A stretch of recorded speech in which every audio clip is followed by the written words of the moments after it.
Morning সবাইকে। আমার চ্যানেলে সবাইকে স্বাগত জানাই। আশা করি সবাই ভালো আছেন। তো আজকে বৃহস্পতিবার, আর গুল্লাই স্কুলে চলে গেছে, আর চন্দনা অফিস চলে গেছে। যে যার গন্তব্যস্থলে পৌঁছে গেছে, আর আমিও আমার গন্তব্যস্থলে চলে এসেছি। তো আমার গন্তব্যস্থল হচ্ছে রান্নাঘর। তো চলে এসেছি, এখন রান্না বান্না করবো। ঘরের কাজগুলো করে নিয়েছি, করে নিয়ে এবার রান্নার কাজ করব। আর একটু তাড়াতাড়ি আছে, কারণ আজকে এখন যেহেতু এক্সাম চলছে, তো তাড়াতাড়ি ওদের ছুটি হয়ে যায়, তো সেই জন্য আনতে যেতে হবে। তাই কাজগুলো সব সেরে নিই। কাজ সারা হয়ে গেছে, রান্নাটা করব, তারপরে গিয়ে নিয়ে আসতে হবে। তো চলুন, ব্লগটাও এখন থেকে শুরু করলাম। আর আজকে হচ্ছে লাস্ট এক্সাম, তো ব্লগটা এখন থেকে শুরু করলাম। চলুন দেখতে থাকুন। আর আজকে রান্না করব লাউ চিংড়ি আর লাউয়ের খোসা ভাজা। তো চিংড়িগুলো নুন হলুদ মাখিয়ে রেখে দিয়েছি, তো এবার ভেজে নিচ্ছি। আর আজকে হচ্ছে গুল্লাইয়ের লাস্ট এক্সাম, আর লাস্টের দিন হচ্ছে ম্যাথ। কি যে করে আসবে কি জানি। কালকে তো পড়তেই পারছিল না, আজকে শেষ তার আনন্দে।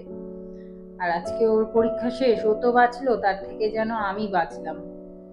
দুদিন অন্তত, মানে কিছুদিন অন্তত পড়ার টেনশনটা থাকবে না। পড়লো কিনা, পড়াগুলো ঠিকঠাক লিখে কমপ্লিট করতে পারলো কিনা, এগুলোর থেকে কিছুদিনের ছুটি। আর আজকাল সারা বছর এত পরীক্ষা না, বাচ্চাগুলো হাঁপিয়ে যায়, আর আমরাও তার সাথে হাঁপিয়ে যাচ্ছি।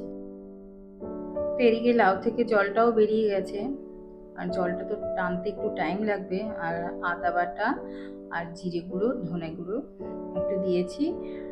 আর এগুলো হতে থাক, জলটা টানতে থাক, ততক্ষণে এদিকে লাউয়ের খোসাটা ভেজে নিই। এদিকে তেল গরম করে কালো জিরে ফোড়ন দিয়ে নিয়েছি। আর কালো জিরের সাথে শুকনো লঙ্কাটাও দেওয়া যায়, দেয়, কিন্তু আমার কাছে ছিল না শুকনো লঙ্কা, তাই আর দিতে পারিনি। দিলে আরো ভালো টেস্ট হয়। তো পেঁয়াজগুলো লাল লাল করে ভেজে নিয়ে তার সাথে লাউয়ের খোসাগুলো দিয়ে নিলাম। দিয়ে এবার মানে খোসাগুলো ভেজে নেব। এদিকে লাউটাও হয়ে এসছে, লাউ চিংড়িটা নামিয়ে নিয়েছি, হয়ে গেছে। এদিকে লাউয়ের খোসাগুলো ভাজা হচ্ছে। তো ভাজা হতে হতে, আর এদিকে তাড়াহুড়ো করছি একটু, আজকে খুব তাড়াতাড়ি আছে, বৃহস্পতিবার পুজো দেবো, তারপর মেয়ে আনতে যাব, তাই দেরি না হয়ে যায় সেটাই চিন্তা করছি। তো লাউয়ের উপর মানে খোসাগুলো ভাজা হয়ে গেছে, তারপর পোস্তটাকে ছড়িয়ে দিলাম। তো আমরা এইভাবেই খাই। আর আপনারা যদি কেউ অন্যরকম ভাবে খেয়ে থাকেন, তাহলে কমেন্টে জানাবেন প্লিজ। এদিকে লাউ চিংড়ি, লাউয়ের খোসা ভাজা হয়ে গেছে, রান্না হয়ে গেছে। এবার শুধু দৌড়ানোর পালা। কারণ অন্য সময় কি হয়, সময় পাই, আর এখন পরীক্ষার সময় সময় নেই। তো পুজো দিয়ে এদিকে মেয়েকে নিতে চলে এসেছি। আর আজকে সারাটা দিন মেঘলা আকাশ করে রয়েছে, মানে হালকা ঠান্ডাও লাগছে।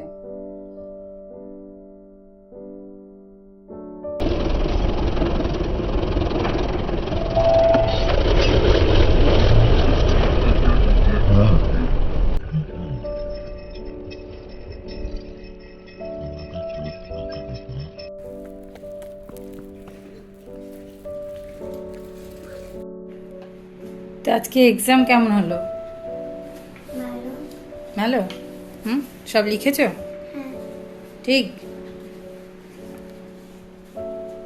যাক, মোটামুটি এক্সাম শেষ। এবার কি করবে সারাদিন? সারাদিন খেলবে? বই হাত দেবে না? আচ্ছা, খুব ভালো। স্নান টান করে নাও। তারপরে মা আর মেয়ে মিলে লাউয়ের জন্মদিন পালন করে নিলাম আর কি, মানে ওই খেয়ে নিলাম। আর আজকে যেহেতু একটু তাড়াতাড়ি খাওয়া হয়ে গেছিল, তাই সন্ধে হতে না হতেই খিদে পেয়ে গেছিল। তাই জন্য একটু চা আর মুড়ি ভাজা খাবো। আর এই মুড়ি ভাজাটা খেতে মানে খুব ভালো লাগে, খুব ভালো টেস্ট হয়। আর এটা ছিল আমার আর দিদির হচ্ছে স্কুলের স্পেশাল টিফিন। তো এটা যখনই নিয়ে যেতাম স্কুলে টিফিনে, টিফিন বক্স পুরো খালি, একটাও পেতাম না খেতে, একটুকু খেতে পেতাম না, সব ভাগ করে নিয়ে নিত। আর ওদের টিফিনগুলো, আমার যারা বন্ধুরা তাদের টিফিনগুলো তাদের ওগুলো দিত, কিন্তু এই মুড়ি মাখাটা পেতাম না। আবার বলে দিত যে পরের দিনও নিয়ে আসবে, এই করে করে রোজই নিয়ে আসতে হতো ওদের জন্য। আর ওরা এটাও বলতো যে বাড়িতে গিয়ে বানাচ্ছি, কিন্তু ওরকম কাকিমার মতো হচ্ছে না, কাকিমার মতো হচ্ছে না, তো তুই নিয়ে আসবি, বাড়িতে ওই জন্য আর বানাচ্ছি না, তুই নিয়ে আসবি। তো আর আমার মায়ের মুড়ি মাখাটা হচ্ছে একটা স্পেশাল ছিল, কি যে ভালো লাগতো খেতে।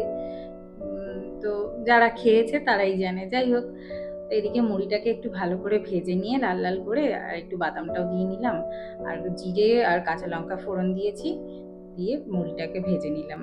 আর এই মুড়িটা না কন্টেনারে রেখে দিলে, এয়ারটাইট কন্টেনারে কি টিফিন বক্সে রেখে দিলে কিন্তু বেশ কয়েকদিন থাকে, অবশ্যই পেঁয়াজ ছাড়া। আমি এখানে পেঁয়াজ দিয়ে নিয়েছি খাবার জন্য, তো পেঁয়াজ ছাড়া রেখে দিলে খুব ভালো থাকে। তো এদিকে চন্দনও চলে এসছে অফিস থেকে, আর আমার চাও হয়ে গেছে, মুড়ি ভাজা হয়ে গেছে। মুড়ি ভাজাটাকে মেখে নেব পেঁয়াজ দিয়ে। তো সন্ধেবেলার টিফিন হচ্ছে মুড়ি ভাজা আর চা, গরম গরম চা আর মুড়ি ভাজা। তো চলুন, আমিও ভিডিওটাকে এখানেই শেষ করছি। আর যদি ভিডিওটা আপনাদের ভালো লেগে থাকে তাহলে একটা লাইক করবেন আর কমেন্ট করবেন। আর সবাই ভালো থাকবেন, সুস্থ থাকবেন, আনন্দে থাকবেন। টাটা।